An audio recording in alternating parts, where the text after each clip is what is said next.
Hi, வணக்கம் அனைவருக்கும்.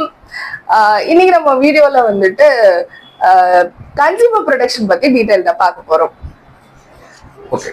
கன்சியூமர்னா நம்ம யார் கன்சியூமர்ல வருவாங்க, யார் கன்சியூமர்ல வரமாட்டாங்க, அது சம்பந்தமா மேடம் கொஞ்சம் உங்களுக்கு எக்ஸ்பிளைன் பண்ணுவாங்க. ஓகே. இப்ப கன்சியூமர் ப்ரொடெக்ஷன் ஆக்ட் 2019 ஒண்ணு இருக்கு. அதாவது நுகர்வோர் பாதுகாப்பு சட்டம் 2019. அதுல செக்ஷன் 2 clause 9ல ப்ரொடெக்ஷன் ரைட்ஸை பத்தி, கன்சியூமர் ரைட்ஸை பத்தி பேசுறாங்க. சோ இப்போ நுகர்வோர் அப்படின்னா யாரு அப்படிங்கும் பொழுது நம்ம ஒரு நார்மல் மனிதர்களா பார்க்கும்பொழுது காலையில எந்திரிச்சு நம்ம யூஸ் பண்ற டூத் பேஸ்ட்ல இருந்து நைட்டு நம்ம தூங்கும் பொழுது போடுற குட் நைட் வரைக்கும் நம்ம ஒரு பொருள் தான் வாங்குறோம். நம்ம ஒரு நுகர்வோராக தான் இருக்கோம். அப்போ அந்த பொருட்கள் வாங்கும் பொழுது அந்த சேவை குறைபாடுகள் வருது, இல்ல ஏதாவது ஒரு டிஃபெக்டட் ப்ராடக்ட்ஸை வாங்கிடுறோம். அந்த மாதிரி எந்த ஒரு விடயத்துல நம்ம பாதிக்கப்படுறோமோ அப்ப நுகர்வோர் பாதுகாப்பு வேணும் இல்லையா? நம்ம பால் பாக்கெட் வாங்குறதுல இருந்து எல்லா விடயங்களுக்கும் எங்க பிரச்சனை வருதோ அந்த பிரச்சனையை பாதுகாக்கணும் அப்படிங்கறதுதான் இந்த சட்டத்துடைய முக்கிய சாராம்சம். சரி மேடம், இப்போ நுகர்வோர் பாதுகாப்புனா இப்போ நான் ஒரு பெரிய சூப்பர் மார்க்கெட்ல போயிட்டு ஐட்டம்லாம் வாங்கினேன். கண்டிப்பா வாங்கிட்டு அந்த பில்லை வாங்கிட்டேன். கண்டிப்பா அந்த பில்லு மிஸ் ஆயிடுச்சு. ஆனா எக்ஸ்பைரி ப்ராடக்ட்டை கொடுத்துட்டான். அந்த மாதிரி டைம்ல போய் நான் நுகர்வோர் கூட அணுக முடியுமா? கண்டிப்பா அணுக முடியும். இப்ப நல்ல ஒரு கேள்வி. கோர்ட் எவிடன்ஸ் தானே கேட்கும். இப்ப நம்ம ஒரு நுகர்வோர் பாதுகாப்பு சட்டத்துல நான் நீதிமன்றத்தை அணுகும் பொழுது என்கிட்ட ப்ராப்பர் எவிடன்ஸ் இல்ல. அப்ப நான் என்னால அணுக முடியுமா அப்படின்னு கேட்டா அணுக முடியும். இப்ப அவரு அன்ஃபேர் ட்ரேட் பிராக்டிஸ் பத்தி சொல்லியிருக்காரு. ஒரு எக்ஸ்பைரி கூட்ஸ் கொடுத்துட்டாங்க அப்படிங்கும் பொழுது நான் கம்ப்ளைண்ட் ரெஜிஸ்டர் பண்ணது எப்படி பண்ண முடியும்னா ஆன்லைன்லயும் பண்ண முடியும், ஆஃப்லைன்லயும் பண்ண முடியும். அந்த ப்ரொசீஜரை நம்ம ஃபர்தரா பார்க்கலாம். இப்ப எவிடன்ஸ் இல்லாத போது இந்த கேஸை எப்படி எடுத்துட்டு போகலாம் அப்படின்னா, அது சார்ந்த விடயங்கள் நம்ம கிட்ட இருக்கும் இல்லையா? அந்த பொருள் வாங்கி இருப்போம், அந்த பேங்க் இப்போ நம்ம டிஜிட்டல் பேமெண்ட் பண்ணிருந்தீங்கன்னா, யூபிஐ டிரான்சாக்ஷன் பண்ணிருக்கீங்கன்னா அந்த பேங்க் ரெக்கார்ட்ஸ் இருக்கும். அந்த மாதிரி பில் இல்லாம இருந்தாலும் கூட அந்த பொருள் வாங்கினதுக்கான அது சார்ந்த ஆதாரங்கள் இருக்கும் பட்சத்தில் கூட நம்மளால வழக்கு பதிவு செய்ய முடியும். கரெக்டாங்க சார்? பண்ணலாம். இப்போ நான் ஒரு ஏசி வாங்குறேன், என்னோட பேர்ல தான் நான் பில் பண்றேன். அதை நான் என்னோட ஆபீஸ்ல கொண்டு போய் அந்த ஏசியை மாட்டுறேன். ஓகேங்க சார். ஏசில ப்ராப்ளம் ஆயிடுச்சு, நான் அந்த கம்பெனிக்கு பண்றேன், ஒழுங்கா சர்வீஸ் இன்ஜினியர் வரல. இப்போ நான் வாங்கினது என் பில்ல வாங்குறேன், ஆனா நான் என்னோட ஆபீஸ்க்கு ஃபிக்ஸ் பண்ணிக்கிறேன். நான் இந்த மாதிரி கம்ப்ளைண்ட் பிளேஸ் பண்ண முடியுமா? நுகர்வோர்ல இது வருமா? ஓகே. இப்ப அவரு திருப்பி சொன்ன ஒரு விடயம் என்னன்னா, நான் ஆபீஸ்ல பிக்ஸ் பண்ணேன் அப்படின்னு சொல்றாரு. அப்ப அவரோட சந்தேகம் பொதுவா பாத்தீங்கன்னா நுகர்வோர்னா வாங்குறவரு ஒரு கம்பெனி டு கம்பெனி இருக்கக்கூடாது. நான் ஒரு கம்பெனில வாங்கி என் கம்பெனிக்கு நான் போடுறேன். ஆனா இப்போ ப்ராப்ளம் வரும்போது நான் நுகர்வோருக்கு எலிஜிபிளா வருவேனா? அதுதான் என்னோட பேஸ் கொஸ்டின். அதான் இப்ப நம்ம நுகர்வோர்லயே யாரெல்லாம் நுகர்வோருக்கு கீழே வருவாங்க வரமாட்டாங்கன்னு தெரியும் பொழுது இதுல நம்ம ஒரு கிளாரிட்டி வந்துரும். இப்போ நம்ம இண்டிவிஜுவலா பர்சனலா என்னோட பர்சனல் யூஸ்க்காக வாங்குற எல்லா விடயங்களையும் நம்ம இந்த கன்சியூமர் கீழே கேட்க முடியும். ஆனா இப்போ ஒரு கம்பெனில இருந்து இன்னொரு கம்பெனி யூஸ்க்காக வாங்கும் பொழுது, கமர்ஷியல் கமோடிட்டிஸ்க்காக வாங்கும் பொழுது நம்ம இந்த கன்சியூமர் ஃபோரம் அணுகி நம்ம நீதி பெற முடியாது. அப்போ இப்போ அவர் ஆபீஸ்ல தன்னோட பர்சனல் நேம்ல வாங்கி நான் ஆபீஸ்ல யூஸ் பண்ணேன் அப்படின்னா பர்சனல் நேம்ல வாங்கினதை நம்ம கன்சியூமர்ல தாராளமா கேட்க முடியும். ஆனா இதே ஆபீஸ்க்கு ஒரு பல்கா ஒரு 50 ஏசிஸ் நான் வாங்கியிருக்கேன், ஒரு ஏசி வாங்கியிருக்கேன் அப்படிங்கும் பொழுது அது தாராளமா கன்சியூமர்ல வர முடியாதுன்னு சொல்லலாம். சரி மேடம், இப்போ சேவைன்னு நம்ம சொல்றோம், நம்ம கூட்ஸும் வாங்குறோம். ஆமா. சேவை குறைபாடுக்கும் நம்ம கூட்ஸ் வாங்குறதுக்கும் இருக்கிற டிஃபரன்ஸ் என்ன சொல்லுங்க. இது ஒரு நல்ல கேள்வி. நம்ம மக்களுக்கிடையே இந்த விழிப்புணர்வு ரொம்ப கம்மியா தான் இருக்கு. இப்போ கன்சியூமர் ப்ரொடெக்ஷன் ஆக்ட்ல ஒரு டேர்ம் யூஸ் பண்ணுவோம், போத் கூட்ஸ் அண்ட் சர்வீசஸ். அப்போ நம்ம இந்த பிரச்சனைகள் பொருட்கள் சார்ந்த பிரச்சனைகளை மட்டும் இந்த நுகர்வோர் பாதுகாப்பு சட்டம் தீர்வு கொடுக்கறத தாண்டி சேவை குறைபாடுகளுக்கும் தீர்வு கொடுக்குது. அப்ப சேவை குறைபாடுகள்னா என்னென்னலாம் அந்த சேவை குறைபாடுகளுக்கு கீழே வரும் அப்படின்னா, இப்போ எனக்கு ஒரு டவுட் இதுல. இப்போ நான் ஒரு பட்டா அப்ளை பண்ண போறேன், கவர்மெண்ட் ஆபீஸ்ல பட்டா அப்ளை பண்ண போறேன். அந்த சர்வேயர் வந்து நான் ப்ராப்பரா பணம் கட்டிட்டேன், எல்லாமே பண்ணிட்டேன். அந்த சர்வே அது லிமிடேஷன், அவங்களுக்கு ஒரு லிமிடேஷன், ஒரு 60 days லிமிடேஷன். நானும் வாரம் போய் அந்த பட்டா அப்ளை பண்றதுட்டையும் சர்வேயர்கிட்டயும் போய் சொல்லிட்டே இருக்கிறேன். பட் ஆனா அந்த 60 days லிமிடேஷன் பீரியட் முடிஞ்சிருச்சு. பட் அவங்க எனக்கு வந்து எதுவுமே பண்ணல. நான் வந்து இப்ப இங்க வந்து சேவை குறைபாடு, இந்த இடத்துல நம்ம சேவை குறைபாடு, இந்த இடத்துல அந்த அதிகாரி மேல நான் வந்து வழக்கு தொடர முடியுமா? கன்சியூமர் கோர்ட்ல தாராளமா தொடர முடியும். ஏன்னா இதுவும் சேவைக்கு கீழே தான் வருது. சேவை அப்படின்றது கீழே இப்போ வந்து அவர் ஒரு கவர்மெண்ட் எம்ப்ளாயி, உங்களுக்கான சேவை அவருக்கு கொடுக்கணும்ன்ற கடமை இருக்கு. நீங்க அப்ளை பண்ணிருக்கீங்க, இத்தனை நாளுக்குள்ள அதுக்கான இது வரணும்ன்ற விடயம் இருக்கும் பொழுது அந்த சேவை குறைபாடு இருக்குன்னா தாராளமா நம்ம கவர்மெண்ட் எம்ப்ளாயி மேலையும் கம்ப்ளைண்ட் ரெஜிஸ்டர் பண்ண முடியும். அப்ப வந்து இந்த மாதிரி கவர்மெண்ட் எம்ப்ளாயி மேலையும் நம்ம கம்ப்ளைண்ட் கொடுக்க முடியும்னு சொன்னோம். அது இல்லாம வேற என்னென்ன சேவை குறைபாடுகள் இருக்கு அப்படின்னா, இன்சூரன்ஸ் ரிலேட்டடான மெடிக்கல் இன்சூரன்ஸ் வச்சுப்போம். மெடிக்கல் இன்சூரன்ஸ்ல வந்து பாத்தீங்கன்னா அவங்க வந்து நம்ம கிளைம் ப்ராசஸ்ல வந்து கிளைம் கொடுப்போம். அவங்க வந்து இந்த கிளைம் வராது, இந்த கிளைம் வராதுன்னு சொல்லிட்டு டிரெக்ட் பண்ணி கொடுத்துருவாங்க. ஆக்சுவலா அந்த கிளைம்லாம் பார்த்தீங்கன்னா எலிஜிபிளா இருக்கும்.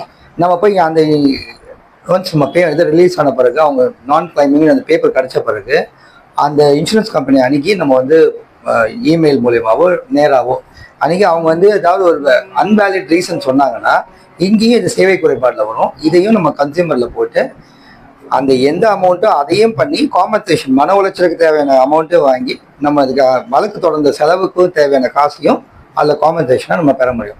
இன்னொரு உதாரணம் பார்த்தீங்கன்னா, இப்போ நீங்க போய் ஒரு கொரியர் போடுறீங்க, அந்த கொரியர் சர்வீஸ் பார்த்தீங்கன்னா ஒழுங்கா சர்வீஸ் கொடுக்கல, டெலிவரி ஆகல, வாட் எவர் த திங், நம்ம வந்து 50 ரூபா கொரியர் தானே இப்போ நம்ம வந்து அலட்சியமா படுத்தாம திருப்பி போய் நம்ம கேட்குறோம், அங்க சேவை குறைபாடு ஆகுது. அந்த டைம்லயும் நம்ம வந்து கன்சியூமர் கோர்ட்டை அணுகி கண்டிப்பா அதுக்குரிய தீர்வை பெறலாம். நீங்க அணுகிறதுனால ஃபர்தரா இவன் பண்ற இனிமேல் இந்த மாதிரி மற்ற கிளைண்ட்ஸுக்கும் பண்ணக்கூடாதுன்னு சொல்லிட்டு அவங்க வந்து ஒழுங்காவும் ஒர்க் பண்ணுவாங்க. கண்டிப்பா. அப்போ டிராவல் ஏஜென்சிஸ் இருக்கு, பஸ், ஏரோப்ளைன்ல வரைக்கும் நம்ம வந்துட்டு ஏரோப்ளைன்ல என்ன சேவை குறைபாடு வரும்? நம்ம டிக்கெட் புக் பண்றோம், ஒரு ஏஜென்ட் கிட்ட சொல்லி ஒரு டிக்கெட் புக் பண்றோம், அதுல வந்துட்டு ஏதாவது அன்ஃபேரான ஒரு அமௌண்ட் அவங்க வாங்கியிருக்காங்க, எக்ஸ்ட்ரா சார்ஜஸ் பே பண்ணிருக்காங்க, கண்டுபிடிச்சீங்கன்னா கண்டிப்பா வந்து நம்ம வந்து அணுக முடியும். அதுதான் இந்த மாதிரி சேவை குறைபாடுகளுக்கும் நம்ம வந்து நுகர்வோர் நீதிமன்றங்களை அணுக முடியும். இப்போ இந்த நுகர்வோர் நீதிமன்றங்கள் அப்படிங்கும் பொழுது மற்ற சிவில் வழக்குகள்லாம் நடக்கிற எல்லா நீதிமன்றத்தோட 10-11 வழக்குகள் எல்லாம் பதிவு செய்யப்படுதா அப்படின்னா கிடையாது. இந்த தனியா ஒரு ஃபோரம் கமிஷன் வந்து கிரியேட் பண்ணப்பட்டு இந்த நுகர்வோர் சார்ந்த வழக்குகள் எல்லாமே தனியா ஒரு குவாசி ஜுடிஷியல் பாடியா இருந்து எடுத்து நடத்திட்டு இருக்காங்க. அப்ப இதுல வந்துட்டு என்னென்ன லிமிடேஷன் இருக்குன்னு இதுக்கு வந்து ஒரு செப்பரேட்டா இதுக்கு வந்து தனியா இதுக்கு வந்து கோர்ட்டு, ஆமா, நீங்க ஜட்ஜி கூட 2 வந்து வெல்ஃபேர் ஆபீசரும் இந்த கோர்ட்ல வந்து உட்காருவாங்க. கண்டிப்பா. எதுக்காகன்னா உங்களோட வெல்ஃபேரை வந்து அவங்க வந்து ப்ரொடெக்ட் பண்றதுக்காகவும், மூணாவது பாத்தீங்கன்னா நீங்க வந்து உங்களோட லிமிடேஷன், இப்ப 50 லட்ச ரூபா கிளைம் அப்படி வருதுன்னா நீங்க வந்து டிஸ்ட்ரிக்ட் கோர்ட்டை அணுகணும். ஒரு 2 கோடி ரூபாய்க்குள்ள வருதுன்னா ஸ்டேட் கமிஷன் அணுகணும். 2 கோடி ரூபாய்க்கு மேல போனா நேஷனல் கமிஷன் அணுகணும். அதாவது பாதிக்கப்பட்ட கிளைமோட அமௌண்ட். ஓகே, ஓகேங்க சார். இல்ல இப்போ உங்களுக்கு நீங்க வந்து பாத்தீங்கன்னா 50 ரூபாய் நீங்க பாதிக்கப்பட்டாங்க, நீங்க 50 லட்ச ரூபாய் கூட கிளைம் கேட்க முடியும். அதுக்குரிய கோர்ட் ஃபீஸ் நம்ம பே பண்ணணும். கோர்ட் என்னன்னா நீங்க எவ்வளவு வேணா கேட்கலாம், பட் கோர்ட் அதை இப்போ எவ்வளோ நம்ம அமௌண்ட் வந்து பே பண்றோமோ, சாரி எவ்வளோ அமௌண்ட் வந்து நம்ம வந்து டிசைட் பண்றோமோ அதுக்கேற்ற மாதிரி நீங்க கோர்ட் ஃபீ பே பண்ணீங்கன்னா கோர்ட் வந்து உங்க கேஸை எடுத்துக்கும். ஆனா அந்த ட்ரையல்ல அந்த கேஸ் முடிஞ்ச பிறகு அதுல எவ்வளவு வேலிடேஷன் கோர்ட் நினைக்கிறாங்களோ அதுதான் ஃபைனலா வந்து கோர்ட் ஃபிக்ஸ் பண்ணும் காம்பன்சேஷன் அமௌண்ட்டா. Okay sir. இப்போ நம்ம கம்ப்ளைண்ட் ரெஜிஸ்டர் பண்ற அந்த ப்ரொசீஜர் பத்தி கொஞ்சம் இன்னும் தெளிவுபடுத்தலாமே சார்? இப்போ பாத்தீங்கன்னா நீங்க வந்து ஒரு சேவை குறைபாடு ஆயிடுச்சு, அப்போ நீங்க வந்து முதல்ல கம்பெனி அப்ரோச் பண்ணீங்க, அதுக்குரிய டாக்குமெண்ட்ஸ் என்னென்ன டாக்குமெண்ட்ஸ் அவங்க மெயில் கொடுத்தனால சரி, அந்த பில்லா இருக்கட்டும், இது எல்லாத்தையும் நீங்க எவிடன்ஸா முதல்ல கேதர் பண்ணிடணும். கேதர் பண்ணிட்டு உங்க நியர்பை டிஸ்ட்ரிக்ட் கோர்ட்டை போய் பாருங்க. டிஸ்ட்ரிக்ட் கோர்ட்ல அந்த கன்சியூமர் கோர்ட் தனியா ஃபாரம் தனியா இருக்கும். அந்த ஃபாரம்ல போயிட்டு ஒரு அட்வொகேட் அன்னைக்கு அவங்க கிட்ட அந்த டீட்டெயில்ஸ்லாம் கொடுத்தீங்கன்னா அவங்க வந்து ஒரு கேஸா ஃபைல் பண்ணுவாங்க. அதுக்கு முன்னாடி பார்த்தீங்கன்னா முதல்ல லீகல் நோட்டீஸ் அனுப்புவாங்க. அந்த கன்சர்ன் கம்பெனிக்கு வந்து லீகல் நோட்டீஸ் அனுப்புவாங்க. ஒரு அட்வொகேட் அணுகுன பிறகு கேஸாக ஃபைல் பண்ணுறதுக்கு முன்னாடி நீங்கள் வந்து லீகல் நோட்டீஸ் அனுப்பணும். அந்த கம்பெனிக்கு லீகல் நோட்டீஸ் அனுப்பிச்சு அவங்க என்னது டீட்டெயில்ஸ் கேட்கணும். இன்கேஸ் அவங்க இந்த லீகல் நோட்டீஸ் ஸ்டேஜ்லேயே வந்து ஒரு 50% ஆஃப் கேசஸ் வந்து முடிஞ்சிடும். அப்படி இல்லை அவங்க லீகல் நோட்டீஸ் ரிப்ளை பண்ணலன்னா நீங்கள் வந்து அதை கோர்ட்டில் ஃபைல் பண்ணி அது வந்து கேஸாக கன்வெர்ட் ஆகும். இந்த கேஸ் பார்த்தீங்கன்னா மேக்ஸிமம் பார்த்தீங்கன்னா 6 மாதம் தான் இந்த கேஸோட டைம் லிமிட். அதிகபட்சம் பார்த்தீங்கன்னா அந்த கேஸோட தன்மையை பொறுத்து அதிகபட்சம் 2 வருஷத்துக்குள்ள இந்த கேஸை முடிக்கணும். ஸோ அதுக்கு மேலே இந்த கேஸ் போகாமல் அந்த கன்சியூமர்ல ஃபாரம்ல இருக்கிற ஜட்ஜஸ் வந்து பார்த்துப்பாங்க. எனக்கு இன்னொரு சந்தேகம் சார், இப்ப நான் பாதிக்கப்பட்டு எத்தனை வருஷத்துக்குள்ள நான் வந்து புகார தெரிவிச்சிருக்கேன் சார்? அது ஏதாவது காலகட்டம்? ஆமா, லிமிடேஷன் இருக்கு. பாதிக்கப்பட்டதுல இருந்து 2 வருஷத்துக்குள்ள நீங்க வந்து கோர்ட் அணுகணும். நீங்க உங்க இஷ்டத்துக்கு ஒரு 5 வருஷம் கழிச்சு அப்பதான் எனக்கு ஞாபகம் வந்துச்சு அப்படின்லாம் இருந்தா கோர்ட் வந்து கேஸ் வந்து டிஸ்மிஸ் பண்ணணும், ஃபைலிங்கே டிஸ்மிஸ் பண்ணணும். ஸோ 2 வருஷத்துக்குள்ள நீங்க வந்து கோர்ட் அணுகிடணும். உங்களோட பாதிப்போட தன்மை பொறுத்து சம்டைம் நீங்கள் 2 வருஷத்துக்கு அப்புறமே நீங்கள் ஃபைல் பண்ணுறீங்க, லிமிடேஷன் இதோட போடுறீங்கன்னா அந்த தன்மைக்கு ஏற்ற மாதிரி உங்களுக்கு ரியலாகவே உங்களுக்கு அந்த ஃபைல் பண்ணுறதுல காம்ப்ளிகேஷன் இருந்துச்சுன்னா ஏதாவது இருந்துச்சுன்னா மட்டும்தான் கோர்ட் வந்து அலோவ் பண்ணணும். அதுக்கு தனியாக பெட்டிஷன் போட்டு பண்ணணும், அது ஒரு ப்ரொசீஜர் இருக்குது.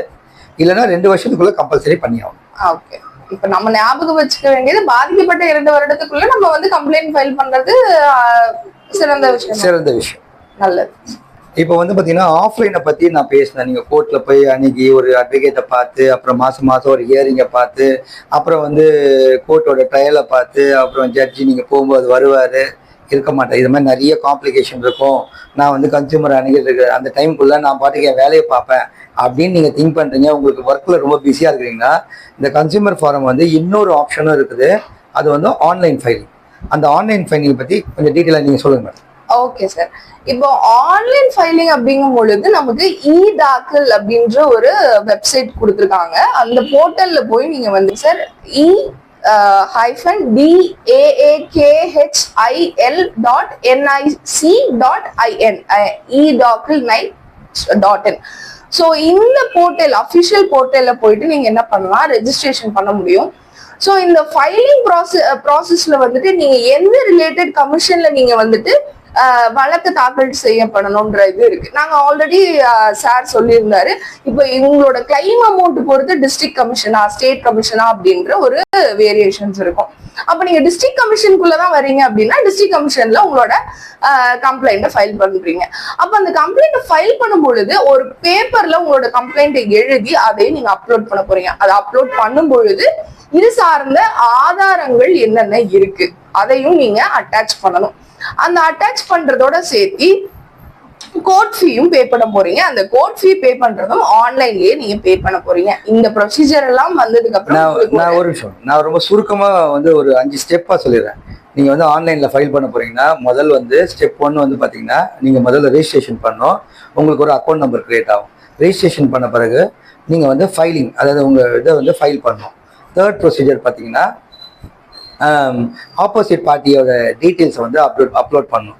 ஃபோர்த் ப்ரொசீஜர் பார்த்தீங்கன்னா இந்த சம்மந்தமாக நடந்த விஷயத்த ஒரு வெள்ளை பேப்பரில் டீட்டெயிலாக எழுதிட்டு ஏதாவது எவிடன்ஸ் எதாவது இருந்தால் அதை எல்லாத்தையும் ஒன்றா கம்பைல் பண்ணி ஒரு பிடிஎஃப் ஃபைலில் கன்வெர்ட் பண்ணி நீங்கள் வந்து ஆன்லைன் அந்த இதில் போர்ட்டலில் வந்து அப்லோட் பண்ணணும்.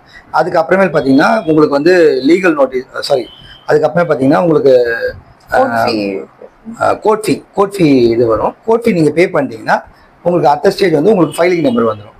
இது வந்த உடனே வந்து பார்த்தீங்கன்னா கன்சியூமர் ஃபாரம் என்ன பண்ணுவாங்கன்னா அந்த கன்சர்ன் ஆப்போசிட் பார்ட்டிக்கு வந்து பார்த்தீங்கன்னா ஒரு சோகாஸ் நோட்டீஸ் வந்து அனுப்புவாங்க. இதுதான் ப்ரொசீஜர். இதுக்கப்புறம் இந்த கேஸ் ப்ரொசீடிங் ஃபுல்லாக ஆன்லைன்லேயே போய் உங்களுக்கு ஃபேவராக நடக்கிறதுக்கு இந்த கன்சியூமர் ஃபாரம் வந்து உங்களுக்கு சப்போர்ட் பண்ணும். ஓகே, இப்போ நம்ம இந்த வீடியோல ஃபுல்லா நம்ம யார் கன்சூமர் கீழே வருவாங்க, என்னென்ன ப்ரொசீஜர் இருக்கு, எப்படி ஆன்லைன் ஃபைலிங் பண்ணுவோம் எல்லாம் தெளிவா பார்த்தோம். ஸோ இது சார்ந்து வேற எதுவும் சந்தேகங்கள் இருக்கும்போது தாராளமாக கான்டாக்ட் நம்பர் நாங்க கீழே டிஸ்பிளே பண்ணியிருக்கோம். ஸோ ஃப்ரீ லீகல் கன்சல்டேஷனுக்காக நீங்க தாராளமாக எங்களை தொடர்பு கொள்ளலாம். தொடர்ந்து எங்க சேனல்ல வர மேடம் அதுக்கு முன்னாடி இன்னும் ஒரு விஷயம், ஷேர் பண்ணுங்க, எங்க சேனல்ல வந்துட்டு தொடர்ந்து எங்களுடைய வீடியோஸ் பார்க்கணும்னா சேனலை சப்ஸ்கிரைப் பண்ணுங்க, ஷேர் பண்ணுங்க, லைக் பண்ணுங்க. Thank you sir. நன்றி, வணக்கம்.